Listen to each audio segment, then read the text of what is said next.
We're always dining at and reviewing Disney World restaurants, but what does the internet have to say? We're ranking restaurants by Yelp reviews today on DFP Guide.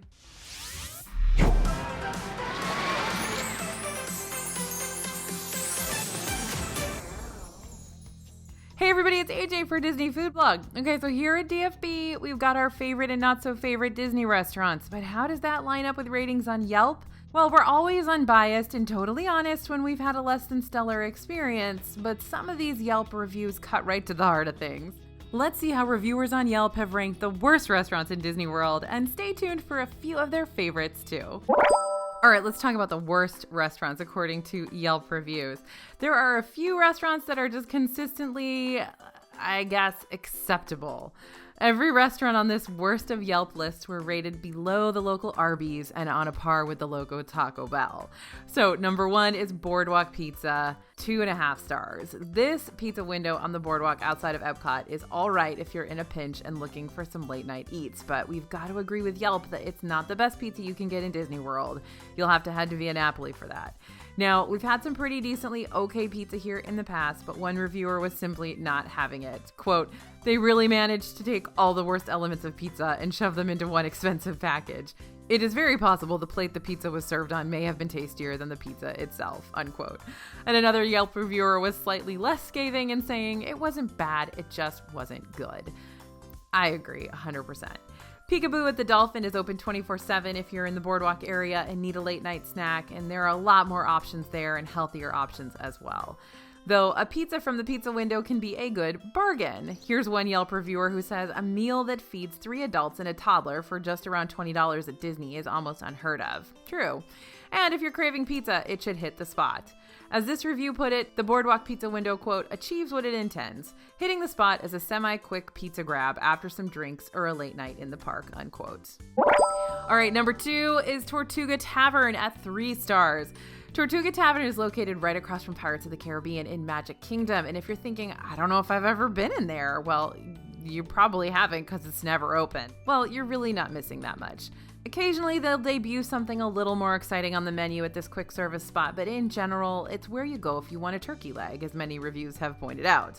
Quote, "I stopped here to eat the obligatory turkey leg," unquote. Quote, "I wouldn't suggest stopping here unless this turkey leg is your main goal for the day," unquote.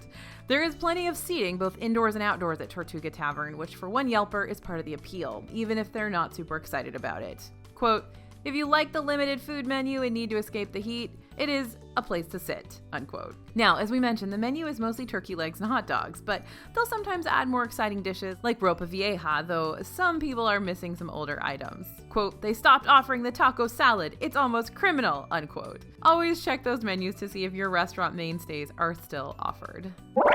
All right, number 3, the ESPN Club at 2.5 stars.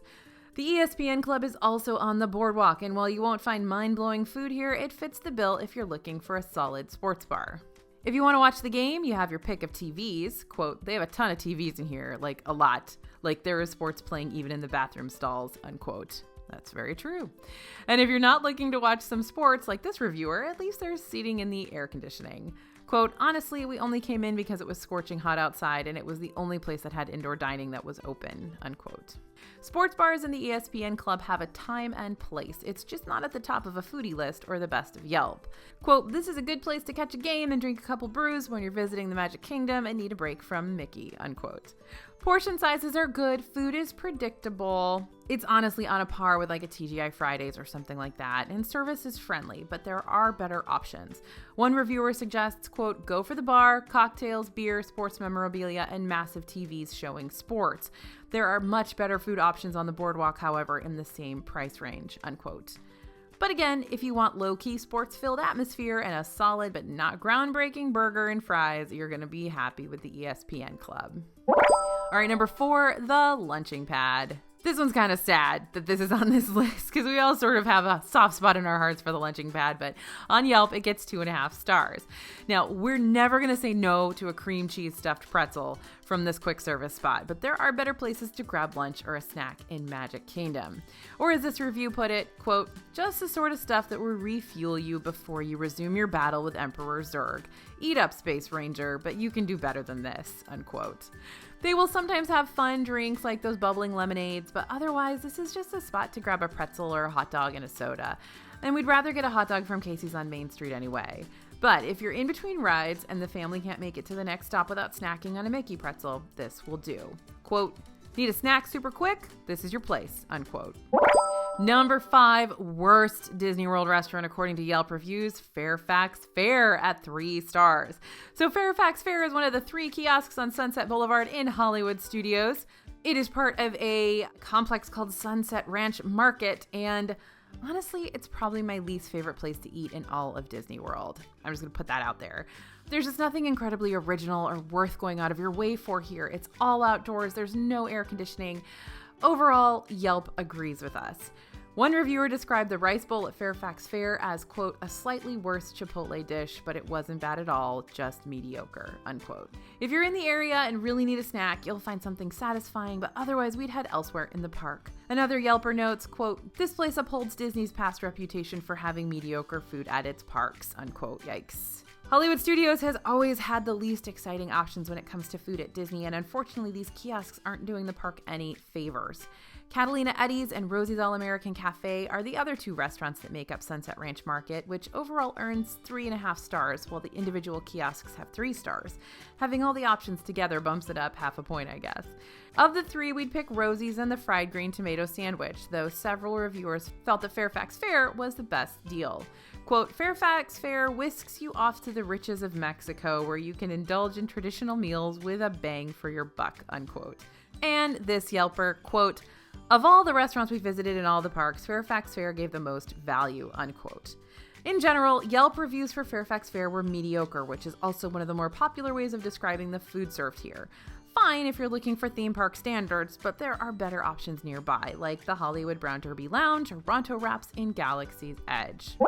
All right, next is Cafe Rick's. Now, a lot of you probably don't even know what Cafe Rick's is or where Cafe Rick's is. Well, Cafe Rick's is a quick little grab-and-go spot at Coronado Springs Resort with cold sandwiches, a gelato and coffee counter, and fresh pastries. It's simple and straightforward, just a little counter service spot in a hotel, but not quite enough for many Yelp reviewers. One reviewer gave it 3 stars for being a-okay. Pastries are delicious and large enough to share, and the rave reviews stop there, as the praise for the pastries is quickly followed by, the coffee is not so great. With a small selection of pre-made items, another Yelper said, it seemed like a walk-in vending machine with what was offered. But honestly, I think that would be kind of cool. I don't know, maybe I'm weird. You'll more than likely find something tasty for a quick breakfast, though, on the way to the parks, or a snack while sitting by the pool, but it more than likely won't be anything to write home about. Though this reviewer doesn't have such high hopes. Quote, in a pinch, and boy, it would have to be one heck of a pinch, this place, I guess, isn't so bad, unquote. All right, now this is an interesting one on the next worst of list, which I'm not sure I agree with, but let's see what they say. This is Everything Pop, which is Pop Century Resort's food court. Now, this is the only restaurant at Pop Century. It's your standard quick service, serving up Mickey waffles for breakfast, chicken nuggets and pizza for lunch, and dinner along with some pasta dishes and burgers. One Yelp reviewer suggests, quote, go for breakfast and find your other meals elsewhere, unquote.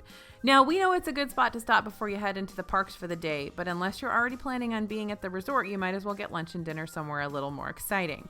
As for the menu options, one reviewer said, nothing really stands out about Everything Pop.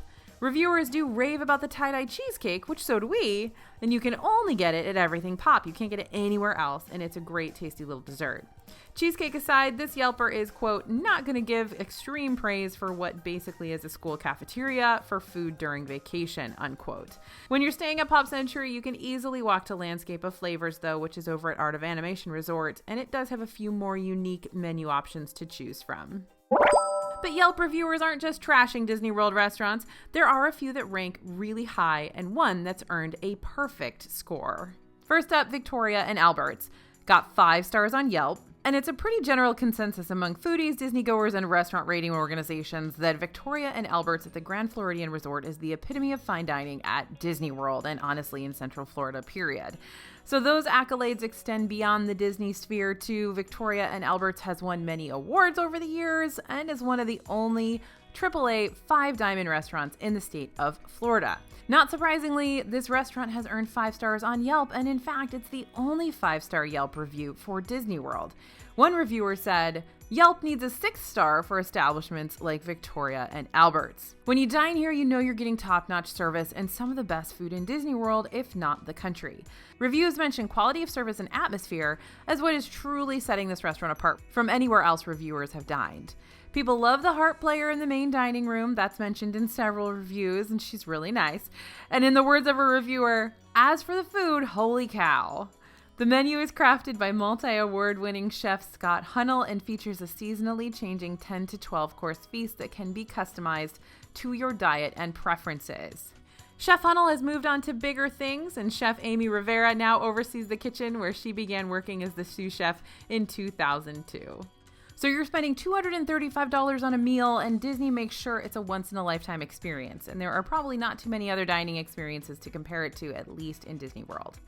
The 5-star rating, not surprising. It's a meal like no other, even compared to top restaurants around the world. Here's a quote. My husband and I recently celebrated our 1-year anniversary, and we went to a 3-star Michelin in Rome, Italy. We still prefer Victoria and Albert's for food and overall experience. All right, the second best restaurant according to Yelp reviewers is Jico at 4.5 stars. So Jico is a favorite for a lot of the DFB team, and it regularly beats out California Grill, Le Cellier, and other classic signature restaurants at Disney when we poll the team. This restaurant is located over at Animal Kingdom Lodge in Jambo House, which is known to be more relaxed and quieter than many other resorts around Disney World. Now, one reviewer mentions the atmosphere itself is a welcome break from the chaos of the parks. People love the quiet atmosphere, the wine list, and several noted that even picky eaters found something they like on the African-inspired menu. It's definitely a great spot for a romantic date night, but don't let that dissuade you from bringing the kids along. This was my family's favorite meal while at Disney, my husband and kids included, according to one reviewer. The menu is seasonal and swaps out often, like all signature restaurants at Disney. Popular dishes like the Jico filet, though, stay on the menu, but the sides may be swapped out or sauces altered. But don't forget, if you talk to your server, they may be able to make some adjustments, like serving that mac and cheese with that filet if it's not currently on the menu. That's always a top DFB recommendation. Overall, Jico is an exceptional experience with amazing service and a unique menu, which is echoed in this Yelp review. Quote, this is upscale dining and a recommended treat if you want a beginning-to-end excellent treatment and exceptional culinary experience, unquote. And the next one we want to mention, I definitely want to bring this up because you would think that the best, most highly reviewed restaurants on Yelp would all be those signature restaurants, but Satuli Canteen, which is a counter service location, got 4.5 stars. Now, we at DFB love this quick service restaurant in Animal Kingdom, but it's actually a bit surprising that it ranked higher than lots of other locations in Disney World. So it's newer and it has a more exotic menu. Everything is topped with popping pearls, of course. But the reviewers on Yelp seem to agree that while classic Disney theme park food is great, Satuli Canteen hit something that was missing in the Disney food landscape before it started out. Reviewers claim it's the, quote, best quick service food I've ever had from a Disney park! Exclamation point, exclamation point, exclamation point, unquote. And yes, she did yell. It is in capital letters. And, quote, the quality of this quick service location is far and above anything else we've had at Disney World, and in many cases, it puts other full-service locations to shame, unquote. One review even echoed our sentiment that if you love Chipotle, you'll probably like Satuli Canteen. You can see what other Disney restaurants we recommend based off your favorite U.S. restaurants in this video next. Satuli's menu is build-a-bowl style. You can customize everything from a base of noodles, salad, or rice to the protein and sauce of your choice. Not surprisingly, Disney's added a bit of extra flair to these dishes with the popping pearl or boba ball topping for the gram, as one Yelp reviewer points out. Quote, presentation-wise, they bring an exotic look for the social medias and will get you extra oohs and ahs, unquote. Overall, it's, quote, not typical theme park food, unquote. We agree. As with nearly all restaurants reviewed on Yelp, there are good and bad reviews. Well, except for Victoria and Albert's. People really, really love it there. With all the bad reviews from our worst list, there were a few 5-star reviews mixed in, questioning why these restaurants are rated so poorly. And that's why here at DFB, we like to explain what a restaurant is like and give you an idea of what we ordered and what our experience was, because we know that every Disney restaurant is right for somebody. And I always talk about that when people ask me what my favorite restaurant is, or when frankly people ask me why I think I know so much that I can tell people what's good and bad at Disney World. Honestly, every restaurant is made for somebody, and every family will like certain restaurants over others. My job as a, Disney food reviewer is to let you know what experience I had, what it was like, what the food looked like, what the prices were, so that you can gauge for yourself if your family will like that restaurant or not. I always use the example of T-Rex. I think that T-Rex is not a place I want to go every day. It's not my favorite restaurant. I don't think it's great food. It's definitely not where I would go on, a date night. But I know that there are families out there with kids who love dinosaurs, or there are families out there who have some sort of connection to dinosaurs. And so going to T-Rex should absolutely be on the top of your list, because it might be the best meal of your whole trip. So reviews should be just that for you, giving you a general idea of what other people's experiences were so that you can gauge if that's the right place for your family. So if you want a turkey leg or some sports and a burger, go to Tortuga Tavern and ESPN. But maybe don't go expecting the same experience as you would get if you were eating at Satuli Canteen or Victoria and Albert's. Expectations are key, and that's why we try to make sure you have good examples for us so that you can go into these restaurants with your expectations in line. Thank you guys for listening, and thanks for watching. As always, this is AJ for Disney Food Blog, and we'll see you real soon.